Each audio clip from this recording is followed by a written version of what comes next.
Well, good morning, everyone. We are back in Augusta, Georgia, with our friends at American Concrete.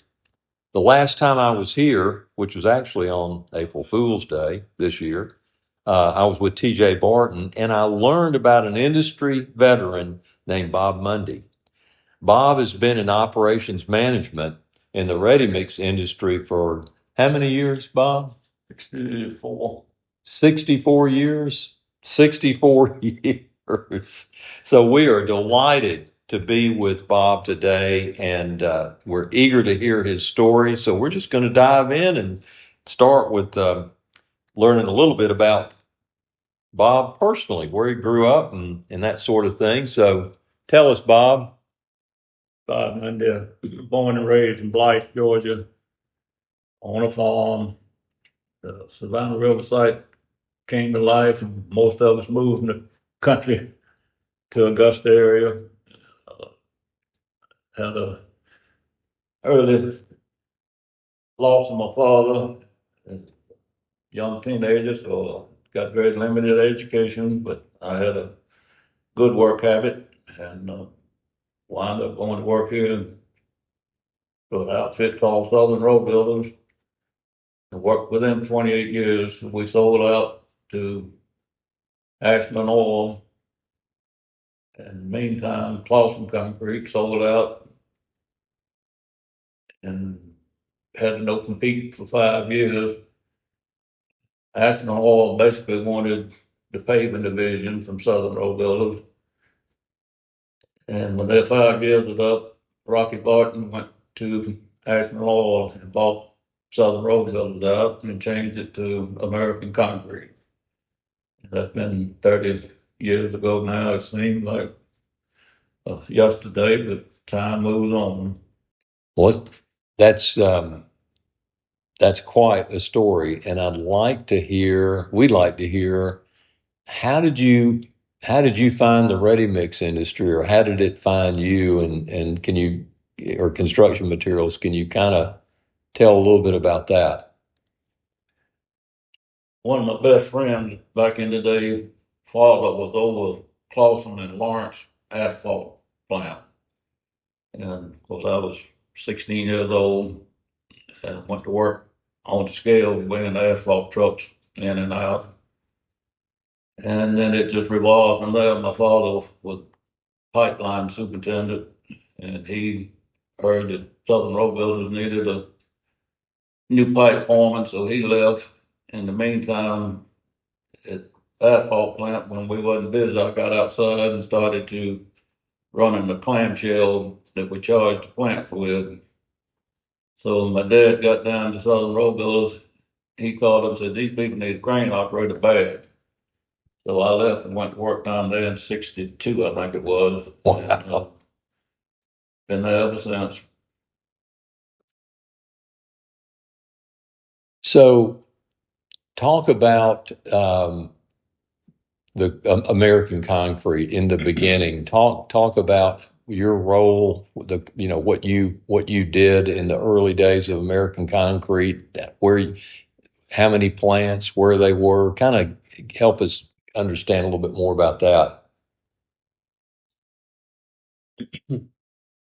Well, it started out at Southern Road Builders, and back in the day, and still some now, we had all kind of Christmas parties and other ready mix supplies and stone supplies, different things, all was at these meetings.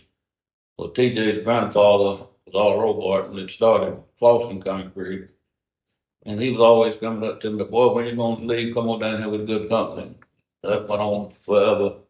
Well, finally, he sold out also, and it became Ashland Oil. But anyhow, from there, we went to American Concrete. So Mr. Barton finally told me, said, "I told you I was going to get you one way or the other."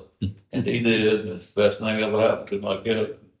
Between that and knowing the good Lord, uh, it, Southern American Concrete, we just done it all. Rocket run the office. I kind of ran the outside, and whatever had to be done, you had to do. Started out as a general superintendent, and prior to that, selling road builders, it was Lee Smith, which is over president of John Concrete Association for many years. So it's just been a one thing after another, just being in the right place at the right time and willing to work. And you come off a farm, you work, not no problem. I wanted to ask you, this is one thing I'm really curious to hear, and that is over all these years, over 60 years, and if you look back, what along the way, what were like the big changes in ready mix? Big changes in the way ready mix concrete was made or run, or what comes to mind? Well, back in the day when I went down to Southern, we had 33 mixers.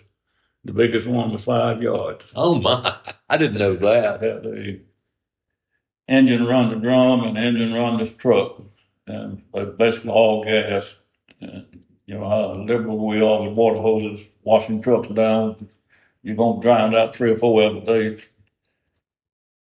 But it changed from that to right on up to first truck we got with a 10-yard mix on it, but the pumps just wouldn't hold up. It had more drum and more weights than those pumps could really hold up, but they finally improved them. And What year was that, would you say, roughly when you went to 10 yards? something along that's 69 to 70, and most of them are still 8 yards, but we tried 10 yard, and it eventually worked out, and I got a pump strong enough to run it. But just plants are so much better now than what they used to be.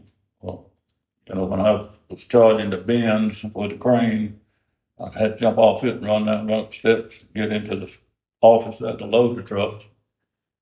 And back then, to load them, you had little levers you had to pull, and had a little piece of paper with weight broke down. And you X number of pounds of stone, X number of cement. Air mixers was very seldom used other than air entrainment.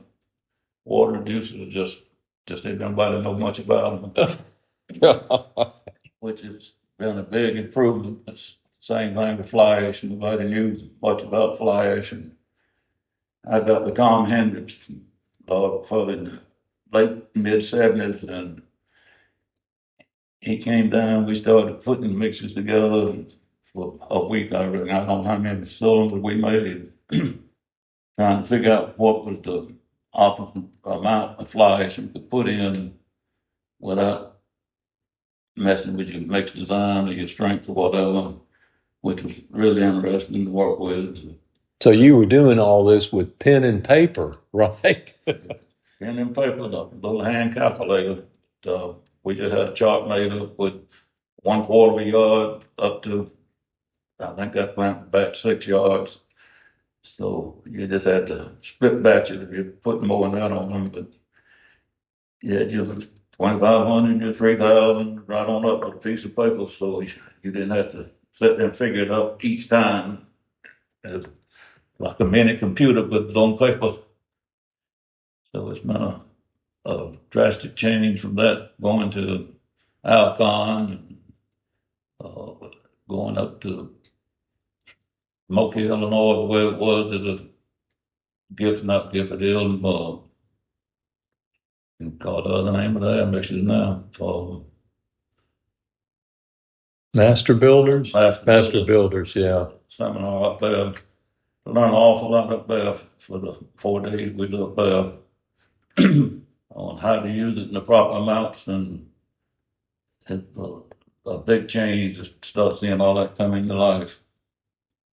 What year roughly when you really got the computerized batching going, when it was really become the norm? What would you say?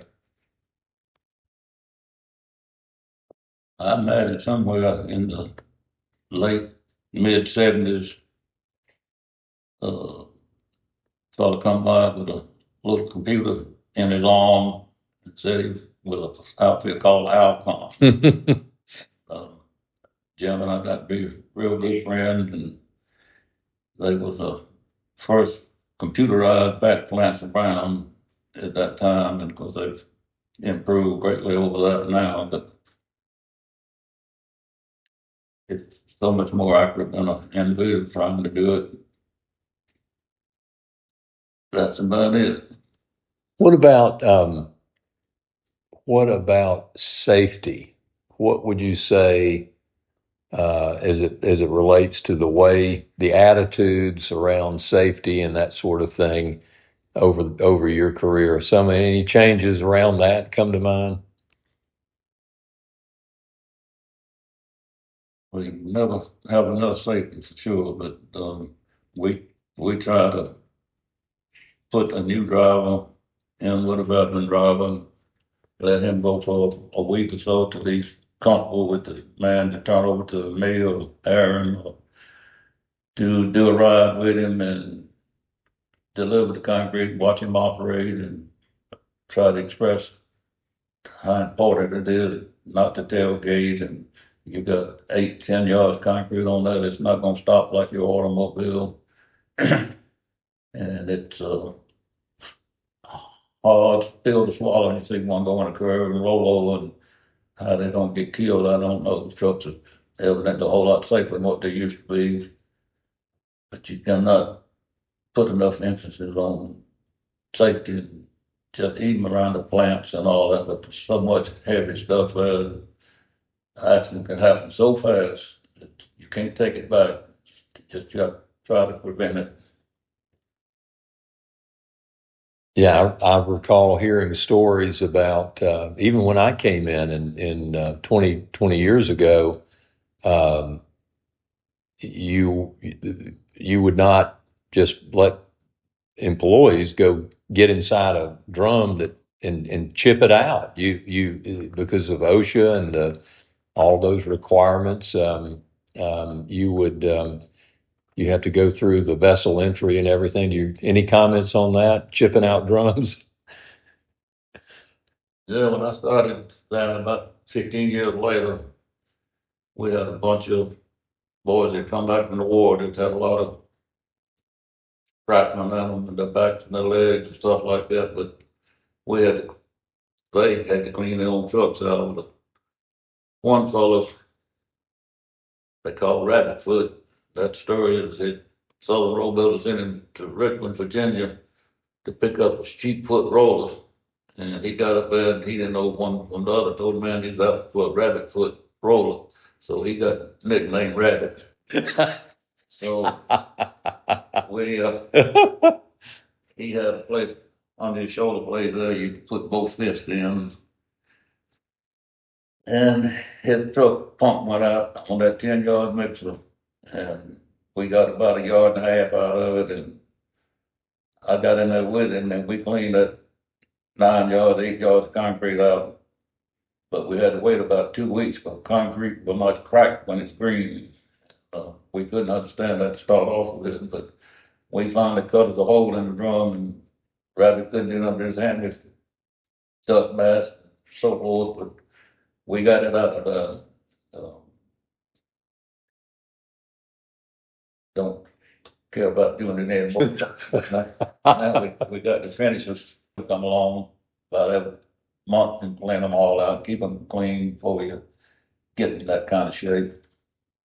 And we bought one of the deals too that a lot of people that did, just a little small gasoline deal with a little hydraulic pump on it. You get to it in time, you set that little pump on the fender, hook up the hose and turn that drum, keep it from setting up. A lot of people don't use them, but they really come in handy.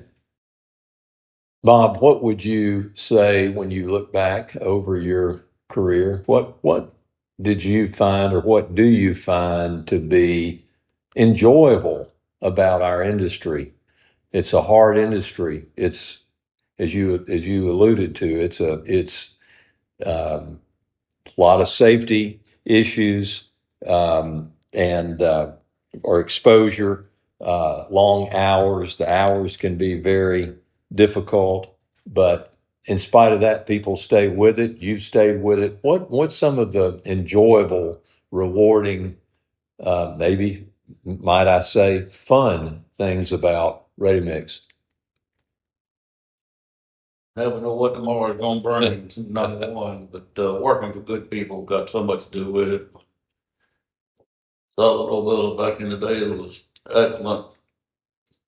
Not too crazy about Ashland Oil, but American Concrete cares about the people.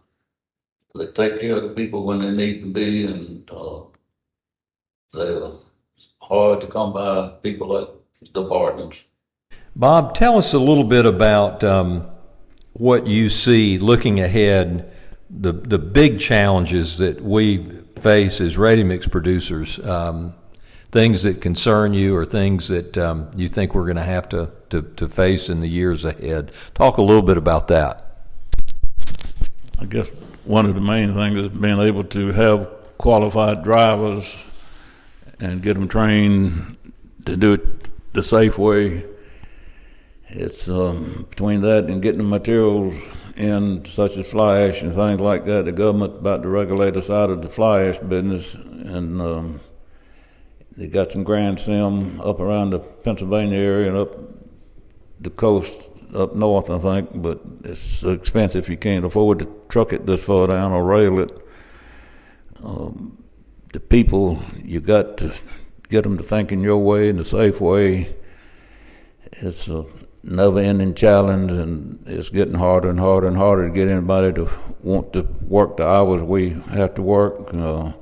We're doing a recycling copper plant here in Augusta, and they starting pouring at 11 o'clock at night, trying to beat this hot weather and to get people to come in and work them type of hours. And then it's a never-ending thing to take care of your regular customers. You're limited to so many trucks, and this hours of service is getting to be a booger that you got to be off 10 hours before you can come back home. If you come in tonight, sign up, ready to go, and it starts raining, well, you was on the clock, so you cannot work for 10 hours then. And it's a hard thing to compete with, to keep people safe and keep it within the regulations of the DOT and the federal government. Is a non-ending thing. They need to look at both sides of it. If they was in business, what would they do? What kind of changes would they make? It all goes back to that almighty dollar. So we just hang in there with what we got. And then there's all the benefits. We talked earlier about that. Can you? What do you remember? You were talking about just attracting people. Well, I guess the benefits he's talking about for is the insurance and the schooling and training and stuff like that. I don't know exactly how to answer his question on that. Can you elaborate a little bit more? So just, yeah, you had said earlier, you're talking about just the cost of all the employee insurance that's continuing to rise. And what it takes to attract the new employees into the industry, whether it's drivers or others. It's you had talked about that. I think that was just your point earlier, is that it's just very costly, and it's increasing all the time.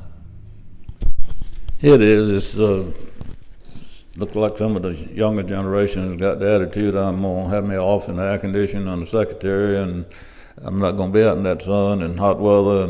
But it's something that's part of life, and there's no other way to get the concrete there other than a truck driver. And a good truck driver is hard to come by, and we're always looking for good ones and trying to train the old ones to get better. And why we're doing it is as much for their benefit as it is ours, for them to be safe. It's hard to feed a family when you're sitting at home injured. So I don't know what the future will bring, but we'll see.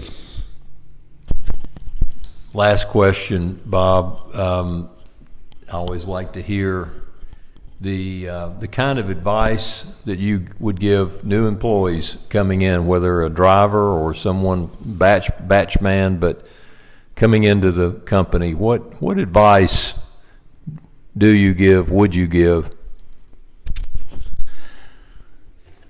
I guess just kind of feed off the other people there, what they're doing, what their thinking is, why they came there, how long they've been there. It's something that you got to like. Some people want to be in the office, some people want to be in the field. It's just a hard job, but it's a fun job to go by one day and you see a pine tree standing up, and the next day you see a building standing up. But hey, I poured the concrete on that job. I know that building's safe. And to get people generated and interested in it is hard to do sometimes, but most of them that get there and stay there any length of time and see how TJ runs his business, they want to stay.